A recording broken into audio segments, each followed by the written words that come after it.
71 যেমন রাজপথে ছিল, 75 যেমন স্বৈরাচার নামিয়েছে, ইনশাল্লাহ এই 25 আওয়ামী লীগকে দান করে কুমিল্লা জনগণ একসাথে থাকবে। সংগ্রামী ছাত্র জনতা, আপনারা সবাই জানেন আজকের এই দাবি ন্যায্য নাকি অন্যায্য? এই দাবি কি বিপ্লবের দাবি? তারপরও আমরা দেখতে পাচ্ছি একটি ব্যক্তি আমাদের সরকার হচ্ছে না। আমাদের জাহানের যুগকেও ঘুরে হাসিনা হার মানিয়েছে। আমরা ইঞ্জিনিয়ার গভর্নমেন্টের কাছ থেকে শুনতে চাচ্ছি যে নাকি সকল রাজনৈতিক দলকে নিয়ে বসতে চায়। আমরা বলতে চাই, আপনারা ছাত্র জনতার রক্তের উপরে ক্ষমতায় বসেছেন, কোন নির্বাচনের মাধ্যমে বসেন নাই, কোন রাজনীতি দলের মাধ্যমে বসেন নাই। বলতে চাই, কোন রাজনীতির সংগঠনের সাথে আপনাদের বৈঠক করার প্রয়োজন নয়। আপনারা যেহেতু ছাত্রদের রক্তের উপরে বসেছেন, বসার প্রয়োজন হলে শুধুমাত্র ছাত্রদের সাথে বসতে হবে। ছাত্রদের সাথে বসলেই এর সমাধান পাওয়া যাবে। আমরা ডক্টর ইউনূসকে সম্মানের সাথে বলতে চাই, ছাত্ররা যেভাবে জুলাই অভ্যুত্থানে ময়দানের থেকে খুনি হাসিনাকে দেশ থেকে বাধ্য করেছে, ঠিক আমরা বলতে চাই আপনিও ছাত্র জনতার কাতারে আসুন, ছাত্র জনতার দাবিগুলো শুনুন। ছাত্র জনতা কি চায়? ছাত্র জনতা চায় যারা দেশের দুশমন ছিল, তারা দেশের মানুষকে অন্যায়ভাবে মেরেছে, খুন করেছে, হত্যা করেছে, আয়না ঘরে রেখেছে, সেই অপরাধের কারণে আওয়ামী লীগের নিষিদ্ধ চায়। এই অপরাধের কারণে খুনি হাসিনার ফাঁসি চায়। অতি শীঘ্রই ছাত্র জনতার দাবি আদায় মেনে নেন, আর না হয় ছাত্র জনতা আবারও রক্ত দিবে, আবারও রাজপথ দখল করবে। একটি রাজনৈতিক দল আখ্যা দিয়ে সেটি নিষিদ্ধের ব্যাপারে বিভিন্ন ধরনের কথা বলছে। আমরা স্পষ্ট ভাষায় বলতে চাই, ৭০ গণহত্যা, ১৮ মোদী বিরোধী আন্দোলনের গণহত্যা, ২৪ বৈষম্য বিরোধী আন্দোলনের গণহত্যা এবং বিরোধী মতসমূহ দমন করার লক্ষ্যে যে আয়নাঘর তৈরি করেছে, সে আয়নাঘর সৃষ্টির কারিগর যারা, তারা কখনো রাজনৈতিক দল হতে পারে না। সেই জায়গা থেকে আমরা স্পষ্ট ভাষায় বলছি, আওয়ামী লীগ কোন রাজনৈতিক দল না, এটা গণহত্যাকারী সন্ত্রাসী লুটেরাদের দল। জনতার বুকের তাজা খুলে এই ফ্যাসিবাদকে এদেশের মানুষ ৫ই আগস্ট লাল কার্ড দেখিয়ে দিয়েছে। কিন্তু দুঃখজনক সত্য, আমাদের এই ছাত্রদের বুকের তাজা রক্তের উপর দাঁড়িয়ে আজকে যেই সরকার, সেই সরকার আজও এদেশের মানুষের ম্যান্ডেটকে অফিসিয়ালি কোন আওয়ামী লীগ থাকবে, একসাথে বাঘ আর মানুষ একসাথে থাকতে পারে না, আগুন আর পানি একসাথে থাকতে পারে না। গণহত্যাকারী আওয়ামী লীগ আর গণতন্ত্রকামী মানুষ একসাথে থাকতে পারে না। সুতরাং কথা স্পষ্ট পরিষ্কার।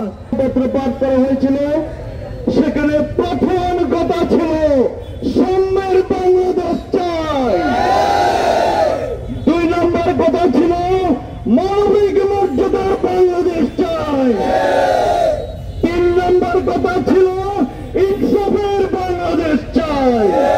৫৩ বছর অতিক্রান্ত হয়েছে, একটা চক্রান্তকারী গোষ্ঠী বাংলাদেশের মানুষকে ধর্মে এবং রাজনীতির ভিত্তিতে বিভাজন করে রেখেছিল।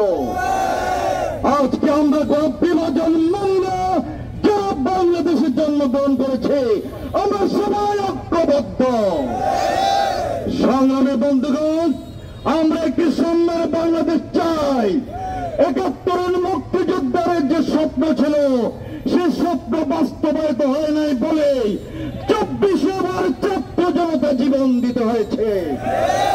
সংগ্রামী বন্ধুগণ, ৭১ মুক্তিযুদ্ধ আমাদের ভিত্তি, ৭১ না হলে আমার অস্তিত্ব ছিল না, বাংলাদেশ আমরা পেতাম না। অতএব ৭১কে ভিত্তি করে আমাদেরকে ভবিষ্যৎ রচনা করতে হবে। আমরা সশ্রদ্ধ সালাম জানাই ৭১ যারা জীবন দিয়েছেন, কিন্তু দুঃখজনক হলেও সত্য, ৫ 55 বছর স্বাধীনতার স্বপ্ন বাস্তবায়িত হয়নি বলেই আবার 24-এ 2000 ছাত্র ছাত্রী জনতাকে জীবন দিতে হয়েছে। সংগ্রামী বন্ধুগণ, এই ছাত্র জনতা কি জন্য জীবন দিয়েছে? সাম্যের বাংলাদেশ প্রতিষ্ঠার জন্য জীবন দিয়েছে, মানবিক বাংলাদেশ প্রতিষ্ঠার জন্য জীবন দিয়েছে এবং একটি ইনসাফের বাংলাদেশ প্রতিষ্ঠার জন্য জীবন নিশ্চিতের জন্য যথেষ্ট নয়। সংগ্রামী বন্ধুগণ, এখানে শেষ নয়, সামাধ্যমের বাংলাদেশ এই কান্দির পারে আজকে দাঁড়িয়েছেন বা বিগত 5ই আগস্টের পরে দাঁড়িয়েছেন। আর আমি মনে করি আমার পিতা 1993 সালে যখন আওয়ামী লীগ এই কুমারী চত্বরে গুলি করে একটি চোখ শেষ করে দিয়েছিল, তখন থেকে আমার পরিবার যুদ্ধ শুরু করছে আওয়ামী লীগের বিরুদ্ধে। এই আওয়ামী লীগের বিরুদ্ধে আমার পরিবারের আন্দোলন তখন থেকে, আমরা তখন থেকে বলছি আওয়ামী লীগ নিষিদ্ধ করেন। 1993 সালে আমার বাবাকে এই কুমারী চত্বরেই গুলি করেছিল আওয়ামী লীগের সন্ত্রাসীরা। গত 17 বছর আমার বাবাকে আমাকে কুমিল্লা শহরে থাকতে দেয়, মানুষের বাড়িতে বাড়িতে ছিলাম, আমি রাস্তায় ছিলাম। আজ অনেকে দালালি করছে আওয়ামী লীগকে প্রতিষ্ঠিত করার জন্য। তাদের উদ্দেশ্যে বলতে চাই, যারা এই আওয়ামী লীগকে প্রতিষ্ঠা করার জন্য দালালি করবে তাদের পিঠের চামড়া রাখবো না। আপনাদেরকেও কাম্বাল লগে পাঞ্জাবি নামো এখনো কইতাছি, বালাইয়া যান। গতকালকে একজন কিন্তু ঢুলাচ্ছেন, তাদেরকে প্রতিষ্ঠিত করবেন। কইরা চান এই কুমিল্লা থেকে শুরু হইব, এই কুমিল্লাই হচ্ছে আন্দোলনের সূত্রপাত। আপনারা সবসময় একত্রিত ছিলেন, একত্রিত থাকবেন, সবসময় একসাথে থাকবেন।